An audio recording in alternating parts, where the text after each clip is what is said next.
Ce monde est rempli de haine, d'agonie et de souffrance. Tout cela naît de la malhonnêteté et des mensonges. Les hommes apprennent à tromper, non par nécessité, mais pour satisfaire leur intérêt égoïste. La paix ne pourra exister que le jour où la vérité dominera l'humanité.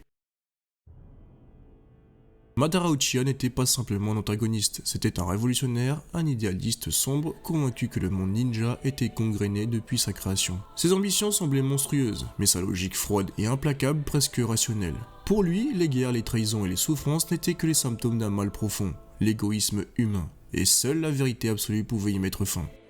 Scénario: et si Naruto, Sasuke et toute l'alliance Shinobi n'avaient pas été à la hauteur? Et si tout simplement Madara Uchiha avait réellement gagné la 4ème grande guerre ninja? Devenu le Jinchuriki du démon originel Jobi, Madara ouvre son 3ème œil face à la lune. Un seul regard suffit, le Mugen Tsukuyomi vient d'être activé. La lumière lunaire se déverse sur le monde et partout les êtres vivants s'effondrent, piégés dans un rêve éternel et condamnés à être drainés de leur chakra par l'arbre divin. Dans ce monde déjà perdu, seuls 5 shinobi tiennent encore debout. Naruto, Sasuke, Kakashi et Sakura protégés par le Susanoo de Sasuke, et Obito arraché de justesse à l'emprise de l'arbre divin grâce à Zetsu Noir. Alors que la dernière bataille se profile et que le destin du monde tremble sur un fil, Zetsu Noir transperce la poitrine de Madara. Madara, stupéfait, comprend alors l'ampleur du mensonge. Zetsu n'a jamais été la matérialisation de sa volonté, mais l'essence de Kaguya, patiemment tapis dans l'ombre depuis des siècles. Mais si Zetsu imaginait que ce coup suffirait à abattre Madara, il avait sous-estimé l'homme qu'il venait de trahir. D'un geste, Madara appelle un clone des limbes qui élimine Zetsu sans aucune hésitation, mais élimine également Obito dans la foulée, victime collatérale d'un destin qu'il n'a jamais pu maîtriser. La blessure de Madara se referme instantanément, son chakra devenu presque divin efface sa faiblesse en un souffle. Devant lui, il ne reste plus qu'un seul obstacle, l'équipe 7, dernier espoir du monde Shinobi. Face au silence oppressant du monde plongé dans le Mugen Tsukuyomi, seuls subsistaient les battements de cœur affolés de 4 shinobi, et le calme absolu de Madara Uchiha. L'air autour d'eux vibrait d'une pression telle que même respirer semblait devenir un combat. Naruto serre les dents, Sasuke activa à nouveau son Rinnegan, Kakashi inspira profondément et Sakura raffermit sa posture.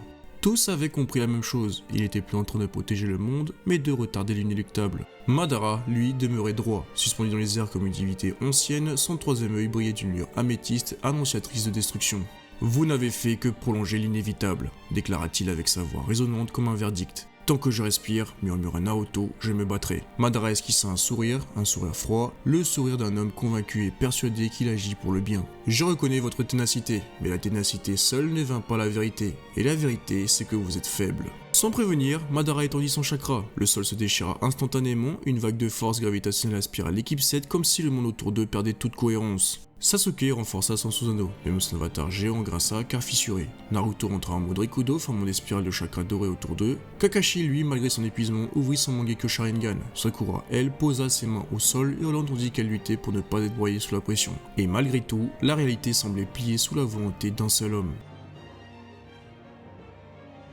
Naruto fut le premier à charger d'un cri déterminé et incandescent, mais Madara le stoppa d'un seul geste, l'énergie de Jobi fit imploser tout le chakra soutenant les clones du Jinchuriki. Naruto tomba à genoux, crachant du sang, et Sasuke, en voyant Naruto s'effondrer, tenta une attaque simultanée. Amaterasu, Ame Tejikara et une flèche de chakra du Susanoo. Madara, sans même tourner la tête, absorba les flammes noires, dévia la flèche et attrapa Sasuke par la gorge en un éclair. « Tu as le même regard que moi, » dit Madara en le soulevant. « Ne me compare pas à toi, cracha Sasuke. » Madara planta alors sa main dans l'abdomen du jeune Uchiha, lui volant une partie de son chakra. Le Susanoo disparut instantanément, Sasuke s'écrasa au sol, incapable de bouger. Kakashi, épuisé, tenta un Kamui désespéré, mais Madara se matérialisa devant lui en une fraction de seconde. « Ton œil ne t'appartient pas. » Il l'arracha, net, sans douleur, sans haine, comme un chirurgien froid exécutant un acte nécessaire. Sakura, elle, hurla en voyant Kakashi tomber. Elle fonça en frappant Madara d'un coup chargé de toute sa force titanesque, mais le poing transperça un clone. Une illusion, une moquerie, le vrai Madara apparut derrière elle. Tu as le cœur, mais pas le pouvoir. Il accéléra d'un seul mudra, un saut paralysant ancestral, Sakura tomba, incapable de bouger un doigt. Naruto et Sasuke au sol tentaient tant bien que mal de se relever malgré la douleur. Madara s'approcha lentement, chacun de ses pas résonnant comme un glas. Le rêve éternel est la seule paix. Je vous épargne la souffrance du monde réel, reposez-vous pour toujours. Jobi derrière lui rugit, déployant des racines depuis l'arbre divin qui se mirent à se diriger vers Naruto et Sasuke pour les absorber. Naruto, à bout de souffle, murmura « Je ne laisserai pas ça ». Madara s'approcha de lui, posa sa main sur son front et lui répondit « Dormez ».